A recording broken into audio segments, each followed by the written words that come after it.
그 월급에 잠이 와?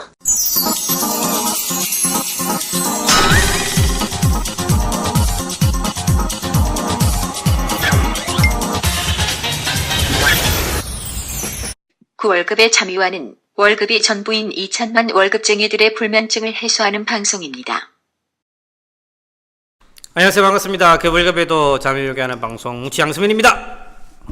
네, 표대표입니다. 네, 에사다파 손철입니다. 뭐 최근에 저희가 이제 뭐 펀드 수수료 얘기도 좀 많이 했었고, 그 다음에 뭐 적립식이라든지 이런 투자 방법들에 대해서 얘기를 좀 많이 해봤습니다.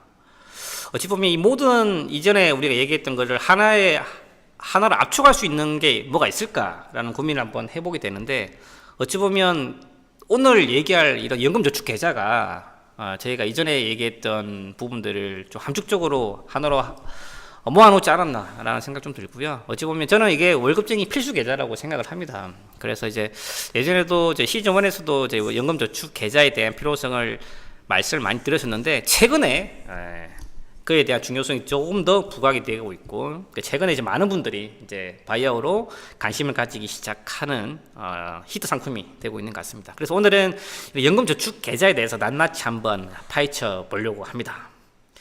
연금저축 계좌 뭡니까? 이거 딱 한마디로 요약 한번 해보시죠. 한마디로 요약하라니까 이거 뭐라고 해야 돼요?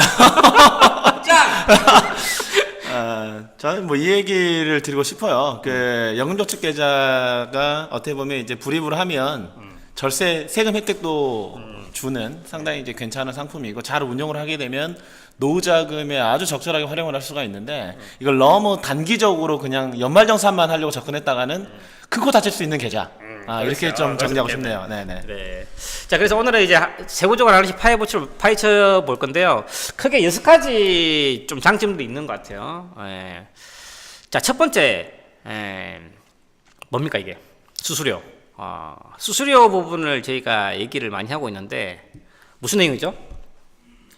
이 일반적인 저희가 이제 뭐 모펀드라는 개념이 있고, 그 안에서 이제 나눠지는 펀드들의 개념들이 있는데, 연금저축 계좌는 똑같은 펀드여도 일반 저희가 보통 그 중기자금을 만들어가기 위해서 쓰는 펀드나 이런 거보다 수수료가 저렴해요. 그래서 그 부분을 뭐 한 20% 저렴하다 이렇게 얘기되고 있는 겁니다. 그리고 이제 그 20% 저렴한 것도 있겠지만, 중요한 건 이 펀드, 이제 그 전에 앞서가지고 제가 좀 부연 설명을 하면, 말 그대로 연금저축 계좌는 계좌예요, 계좌. 여러분 뭐 주식 계좌라든지 CMA 계좌처럼 하나의 계좌가 별도로 만들어지고, 과거에는 정부가 소득공제 혜택을 또 상품 단위로 뭐 보험, 연금저축보험, 그 다음에 뭐 연금저축펀드, 연금저축신탁 이렇게 상품 단위로 소득공제 혜택을 준다면, 2015년 이후부터 세법이 바뀌면서 연금저축 계좌 자체에다가 소득공제 혜택을 주고, 대신에 그 저축 계좌 안에 담을 수 있는 거는 너 마음대로 담아봐라 이거죠. 어찌 보면 이게 퇴직연금 계좌와 같은 계좌로 생각하시면 괜찮으실 것 같습니다. 그래서 이 계좌 안에서 어떻게 운용하는지에 대해서는 본인 몫이다. 그래서 이걸 이제 연금저축 계좌라고 부르는 겁니다. 그래서 이제 이 계좌가 우리 표 대표님이 얘기하신 것처럼 수수료가 일반 펀드에 비해서 저렴하고, 그리고 그 안에서 어떤 상품을 선택함에 있어서 뭐 가입과 환매가 반복되더라도 그에 대한 수수료가 없다라는 게 첫 번째 중요 포인트인 것 같습니다. 자, 두 번째, 우리 에스라 아빠님이 얘기하신 세제 혜택 어떤 겁니까 이게? 일단은 이제 연금저축 계좌에 이제 돈을 담게 되면 그 연금저축 상품으로 좀 한정을 하면요, 연 400만 원 한도로 이제 세액공제를 받을 수가 있습니다. 그래서 일반적인 경우에는 400만 원 곱하기 13.2% 그러면은 52만 8천 원의 세금을 돌려받을 수가 있는데, 만약에 이제 총 금액이 5,500만 원 이하이거나 아니면 종합소득 금액이 4천만 원 이하일 때는 16.5%까지 공제를 받을 수가 있거든요. 그러면 400만 원을 넣게 되면 약 66만 원을 공제를 받을 수가 있습니다. 그러니까 노후 자금도 만들고 이 정도의 세금 혜택도 받는 이런 어떤 장점이 있다라고 보시면 되고, 차후에 이걸 이제 연금으로 이제 수령을 하게 되면 약간 이제 복잡한 내용이 있긴 하지만 이렇게 생각하시면 될 것 같아요. 그냥 공적연금과 분리해서 아주 낮은 세율로 이제 과세가 된다, 이렇게 보시면 좋을 것 같고, 만약에 우리가 이제 다른 상품으로 우리가 목돈을 만들게 되면 이자 소득세를 내야 되잖아요. 그때마다. 그런데 이거는 우리가 세금을 내는 시기 자체를 연금 수령 시기까지 미루기 때문에 세금이 내야 될 돈이 목돈에 얹혀가지고 같이 운영이 되니까 눈덩이가 커지는 거죠. 그래서 과세 이연에 대한 효과가 있다. 이렇게 좀 보시면 좋을 것 같습니다. 네, 그래서 지금 연금저축계좌 세제 혜택적인 측면은 이제 많은 분들 아실 거예요. 근데 연금저축계좌 관련된 세금 혜택을 자세히 보면 정말 복잡합니다. 네, 그래서 이런 좀 세제적인 부분에 대해서는 저희 예전에 개인 퇴직연금 계좌를 얘기하면서 좀 언급한 부분이 있으니까 그 부분 참고해주면 좋을 것 같습니다. 자, 세 번째. 포트폴리오. 정했어. 그 연금저축 계좌가 만들어진 큰 특징 중에 하나가 자산 배분하시라는 거. 예, 요 기능이 탑재됐다라고 봐주시면 좋겠어요. 기존에는 이제 저희는 뭐 장기 투자해야 된다고 늘 말씀드리니까 뭐 펀드로 연금저축 상품을 갖고 계신 분들도 동일한 펀드 하나를 가지고 그때는 300만 원이었으니까 매달 25만 원 내셔서 뭐 이렇게 소득공제 받고 그러셨던 부분들이 있거든요. 근데 그러면 뭐 장기적으로 큰 돈 만들어가는 건데 분산 안 된 거잖아요. 예, 그래서 연금저축 계좌를 통해서는 그 안에 여러 가지를 아까 뭉치님이 말씀하신 대로 여러 가지를 넣을 수 있는 거죠. 채권자산, 채권펀드도 넣을 수 있고 주식형 펀드도 넣을 수 있고 뭐 이런 것들을 넣을 수 있으니까 자기의 목표, 재무 목표 기간 뭐 그다음에 뭐 그런 용도 감안하셔가지고 투자 성향도 약간 반영될 수는 있겠죠. 예, 그런 거 반영하셔갖고 주식과 성장자산과 이제 채권 안전자산 요 비중을 나누어서 투자하시는 게 훨씬 더 유리하신 그림이 되죠. 간혹 이런 분들 있죠. 연금저축 계좌라고 하면 이제 여기서 이제 아무래도 투자 상품 관련 내용들이 많이 언급이 되면 저는 투자가 싫고요. 안정적인 상품, 원금 보장형이 좋은데요. 이렇게 얘기하시는 분 있으신데 그러신 분들은 그 계좌 안에서 안정적인 상품을 선택하면 돼요. 그래서 이제 연금저축 계좌 자체가 과거처럼 상품 단위가 아니라 무수히 많은 수백 개의 상품 펀드 라인이 들어있어서 그 안에서 종합을 만들어내는 자산 관리 계좌다. 그래서 종합적인 자산을 관리하는 계좌다. 이렇게 인식하시는 게 좋으실 것 같습니다. 자, 네 번째 포인트. 이제 무슨 내용? 수익성적인 측면인데 무슨 내용이죠? 예. 그러니까 우리가 이제 그 퇴직하신 분들 만나보면 세액공제 가입하신 분, 세액공제 되는 연금저축 가입하신 분 그러면 손을 의외로 많이 들으시는데 가장 큰 단점이 뭘까요? 그러면 바로 얘기가 나와요. 수익률이요, 그래요. 제가 원하는 답은 사실 다른 건데, 기타 소스 얘기를 하는 건데, 환매했을 때. 근데 이제 그런 얘기를 하시는 게 아니고 수익률이 이렇게 얘기하면 바로 나온단 말이죠. 근데 그분들이 가입하신 거 보면 대부분 신탁 아니면 보험이세요. 그러니까 아무래도 이제 신탁이나 보험 같은 경우는 이제 상당히 낮은 이자율로 운영이 되고 있기 때문에 최근 10년간 누적 수익률을 보면 뭐 연금 보험 같은 경우는 40%가 채 안 되고 연금 신탁이라고 해도 한 41% 정도밖에 안 됩니다. 그런데 이제 뭐 채권형, 혼합형, 주식형, 이제 증권형이죠. 이렇게 넘어가게 되면 혼합형의 경우에는 98%로 거의 뭐 연금 신탁보다 2배 이상의 수익률을 올리고 있고요. 연금 펀드 같은 경우는 이제 122%니까 연금 신탁이 3배 정도의 이제 수익률을 올리고 있죠.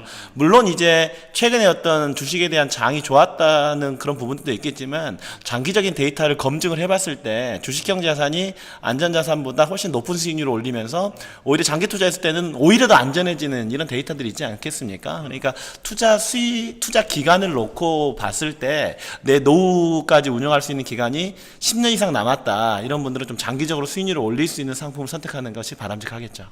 혹시라도 저희 이번 방송을 들으면서 연금저축을 그래도 나는 안전하게 가고 싶다라고 생각하시는 분 있으시다면 다른 방송, 저희 방송 다 듣고 예, 좀 반복 청취를 좀 해보십시오. 예, 문제가 있는 거예요, 그거에 대해서는. 예, 그래서 장기적으로 수익을 볼 수 있다라는 게 기존에 있는 연금 상품들과 다른 좀 측면이다. 그래서 어차피 연금이라는 게 장기적으로 준비하는 게 아니지 않습니까? 예, 그래서 장기적인 측면에서 수익성에 대해서는 선택이 아니라 필수 사항이다. 제가 야구를 좋아하는 사람으로서 진짜 말씀드리면 10년 뒤에 우승을 해야 되는데 그 10년 뒤에 우승하려면 어떤 선수를 키워야 되냐면 10년 뒤에 에이스가 될 사람을 키워야 되는 거잖아요. 네. 그러니까 그래야 되는데 지금 볼넷 주는 게 너무 싫다고 안타맞는 게 너무 싫다고 은퇴를 얼마 앞두지 않은 130 던지는 고참을 써버리면 10년 뒤에 그 사람 은퇴하고 없을 거 아닙니까? 이런 것들 봤을 때는 좀 우리가 장기적인 어떤 기간을 놓고 나에게 적합한 이런 방식을 선택하는 것이 바람직하다 이렇게 강조드리고 싶습니다. 근데 단기적으로 성과 안 되면 잘리는데? 맞죠? 확실하다면. 예. 그래서 금융사 직원들이 힘들다라는 거죠. 단기적으로 성과 내줘야 되니까 힘들다라는 거예요. 그래서 연금저축계좌는 물론 그 도움을 받으면 좋겠지만 금융기관에 쉬워요. 장기적이니까 그냥 그냥 묻어놓을 수 있는 것들 찍고 쭉 잊어버리는 게 어찌 보면 금융기관에 단기적으로 그 호구되는 것보다 낫습니다. 예. 2천만 월급쟁이들의 금융호구 탈출을 위한 그월장 프로젝트 특허받은 로봇 자산관리 플랫폼 포토윈과 함께합니다. 세부사항은 머니스토리 TV 홈페이지에서 확인하세요. 자, 5번째 포인트. 안정성 청구. 이 뭐야? 이게 수익성도 확보되는데 그럼 당연히 안정성이 좀 떨어지는 거 아니야? 이게 기본 상식이잖아요. 이게 무슨 내용입니까, 이게?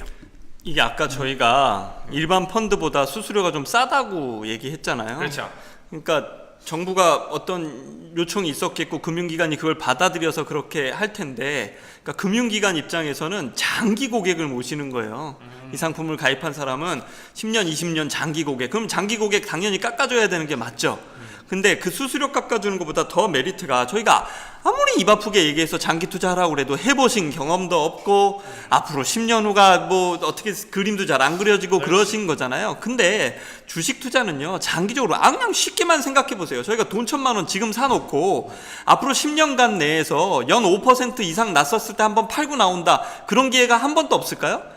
있을 거거든요. 그런 관점으로 길게 놓고 보면 그런 위험 적다는 거고요. 그게 뭐 저희가 과거 데이터나 이런 걸로 시뮬레이션 해봐도 10년 이상 장기 투자했었을 땐 저희 표에서 보시다시피 1년이면 오를 기대도 하얀색으로 높지만 떨어질 위험도 회색으로 크단 말이에요. 근데 그게 시간이 길면 길수록 좁아져요. 그래서 크게 대박은 못 치더라도 저희가 필요한 만큼의 수익률을 장기로 투자했었을 땐 만들어내니까 이걸 저희가 되려 역으로 안정성이라고 얘기하는 거죠.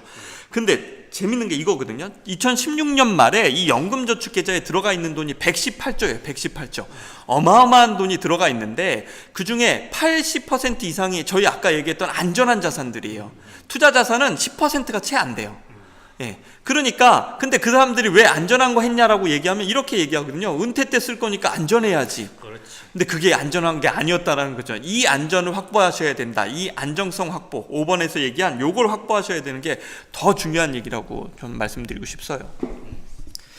왜 우리 한국 사람들은 장기 상품은 안전하게 가져가야 된다는 게 머리 박혀 있을까요? 그거는 제가 봤을 때는 아직 겪어보지 못한 시기를 겪어 못했기 때문이라고 저는 생각을 해요.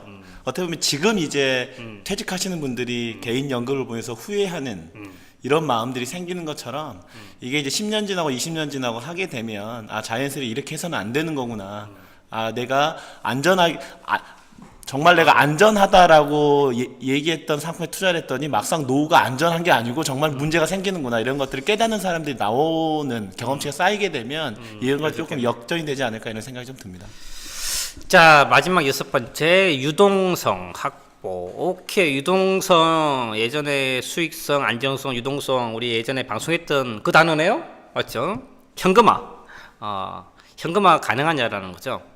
즉 좋은 금융 상품이란 뭐냐면 필요할 때 현금이 될 수 있는 상품이 어찌 보면 또 좋은 상품 기능 중에 하나인 건데, 연금저축계좌 어찌 보면 연금 장기적으로 준비하는 건데 현금을 뽑을 수 있나?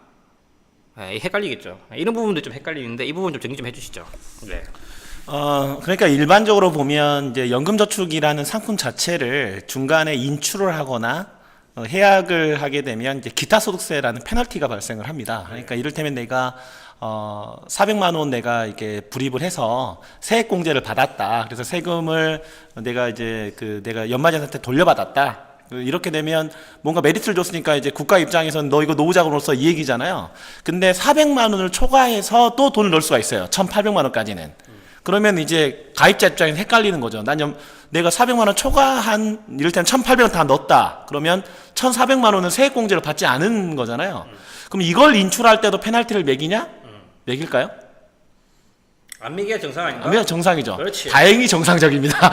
그래서 이 세액공제를 받지 않은 1,400만 원에 대해서는 원금 기준으로 인출을 하게 되면 문제가 없다. 그래서 사실은 어떻게 보면 많은 사람들이 오히려 해외 펀드를 이런 형태로 가입을 해서 원금 인출할 때는 문제가 안 생기니까 그런 용도로도 활용을 하거든요. 그러니까 내가 이걸 뭐 이렇게 할 수도 실 수도 있을 것 같아요. 그래 연금 계좌에 1,800명 풀로 한번 넣고 400만 원은 절세 계좌로 쓰고 남는 돈은 운용을 하다가 뭐 필요할 때 내가 조금씩 인출해 쓰겠다 이런 용도로도 뭐 나쁘진 않다 이렇게 정리하시면 좋을 것 같습니다. 어찌 보면 그 에스 대빠님이 얘기하신 마지막 이 현금성, 유동성 확보를 한 측면 때문에 월급쟁이들 필수 계좌라고 얘기를 하는 것 같아요. 어찌 보면 이게 종합자산관리 계좌가 될 수도 있고 400만 원 끝나보면 재미없잖아요. 근데 중요한 건 1,800만 원까지 넣을 수 있는데 중요한 건 중도 인출이 되네? 희한한 거죠 이게. 세금적인 혜택도 있고 운용도 자유롭게 할 수 있고 또 필요할 때 뽑을 수가 있네. 즉 이게 중요한 포인트이기 때문에 어떻게 보면 재테크의 하수와 고수가 여기서 달라져요. 재테크 하수들은 여기다가 400만 원만 넣지만 재테크 고수들은 연간 1,800만 원, 월 150만 원씩 꽉꽉 채워 넣는 게 이런 측면입니다. 그래서 이제 숨은 이런 그 틈새를 활용해서 종합자산 계좌로 활용하는 아주 유용한 툴이 될 수 있다. 이 제일 중요한 포인트인 것 같습니다. 자, 정리해 보죠. 굉장히 오늘 중요한 포인트를 좀 찝어 주신 것 같은데 수수료, 그리고 세제 혜택, 그리고 포트폴리오, 그 다음에 장기적인 수익성, 그 다음에 안정성 확보, 유동성 다 되네. 예. 다 되면 좀 뭐가 좀 이상한데? 뭐가 좀 이상해요, 근데. 예. 아니 뭐 유동성 얘기한 거 이상으로 판매하면 페널티 강하고요. 예. 그다음에 장기 투자적인 관점에서 접근하지 않으면 손해 나가지고 또 실망하실 수도 있고요. 단점은 많습니다. 근데 보니까 이런 것 같아요. 이제 정부가 이제 개인연금 포함한 이제 3층 연금 구조 얘기하잖아요. 네. 그 개인연금의 필두로 두고 있는 상품이 연금저축계좌예요. 향후 앞으로도 무슨 뭐 혜택이 주어지든 뭐든 해서 개인연금을 보강해야 되겠다라고 하면 얘가 점점 더 보강될 확률도 높고요.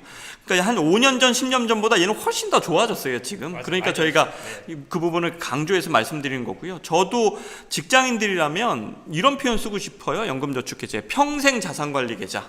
예, 그런 맥락으로 가지고 두시고 적극적으로 활용 방안 찾으셔가지고 잘 이용해 나가시면 전 좋을 거라 생각이 듭니다. 자, 이제 마지막으로 연금저축계좌, 그 다음에 이런 얘기 나오죠. 그럼 뭘 해야 돼요? 계좌를 개설하면 돼요. 일단 개설하면 되는데 계좌 개설 포인트는 뭐냐면 회사를 보지 마시고요. 일단은 회사는 대부분 기능적인 측면은 똑같아요. 근데 중요한 거는 계좌 안에 상품을 담는다고 했잖아요. 그 안에 상품들을 얼마나 많이 다양하게 담을 수 있냐, 그 옵션에 대한 다양성이 있냐가 굉장히 중요한 그 포인트입니다. 그래서 계좌 안에 다양한 상품들을 담을 수 있는 회사를 선택하는 게 연금저축 계좌를 잘 선택하는 포인트가 될 수 있다, 이렇게 말씀드리고 싶습니다. 연금저축 계좌 저희도 이제 자산 관리를 하면서 이제 많은 고객분들 도움을 드리고 있습니다. 실질적인 그 도움을 현실에서 이제 많이 드리고 있는데 아직까지도 많은 분들이 잘 몰라요. 그래서 다시 한번 저희가 이제 방송에서 얘기를 하고 있고요. 뭐 좀 추가적으로 좀 궁금하신 부분 있으시다면 저희 또 답변 드릴 수 있도록 하고요. 연금저축계좌는 저희 개인적으로 질문을 가장 많이 받는 것들 중 하나입니다. 그리고 왜냐하면 이게 또 자산 관리와 그리고 자산 운용과 관련된 부분이기 때문에 물론 단순하게 저희가 단답형을 드릴 수도 있겠지만 이조차도 이게 또 자산 관리와 연관이 되어 있다 보니까 어느 정도 개인에 대한 재무 사항에 대한 피드백을 한 이후에 저희가 좀 도움을 드리고 있습니다. 그래서 혹시라도 좀 추가적인 도움 필요하신 분들은 홈페이지에 들어오셔서 메모 남겨주시고요. 마지막으로 하신 말 있으시다면. 네.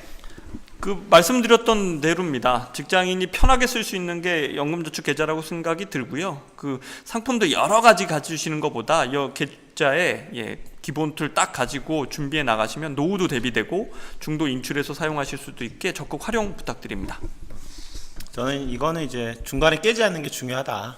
연금저축은 물론 이제 여러 가지 기능도 있지만 가장 주목적은 노후 자금이니까 그건 정말 명심하시고 좀 장기간 운영하셨으면 좋겠습니다.